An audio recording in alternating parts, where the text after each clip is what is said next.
TRS ప్రభుత్వంపై కేంద్ర మంత్రి కిషన్ రెడ్డి మండిపడ్డారు. చౌటుప్పల్ మండల దండుమల్కాపూర్ గ్రామంలో బీజేపీ జాతీయ అధ్యక్షులు జేపీ నడ్డాకు సమాధి నిర్మించడంపై కిషన్ రెడ్డి ఆగ్రహం వ్యక్తం చేశారు. బతికి ఉన్న వాళ్లకు సమాధి కట్టడం టీఆర్ఎస్ సంస్కృత అని ప్రశ్నించారు. టీఆర్ఎస్ నాయకులకు కనీస ఇంగిత జ్ఞానం కూడా లేదన్నారు. ఇలాంటి చిల్లర వేషాలు వేయడం నీచమైన చర్య అని మండిపడ్డారు. బతుకున్న వాళ్లకు సమాధి కట్టేటువంటి ఒక కొత్త సాంప్రదాయం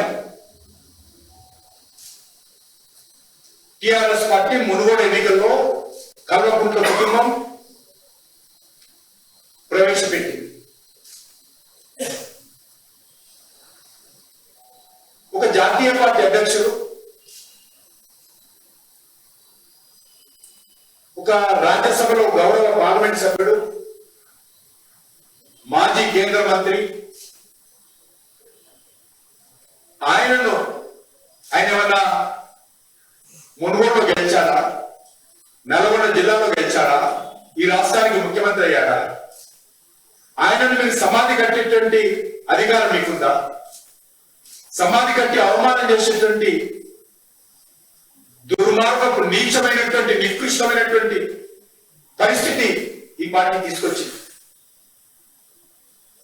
ఇదేనా టీఆర్ఎస్ పార్టీ యొక్క సభ్యత సంస్కారాలు అడుగుతా ఉన్నారు.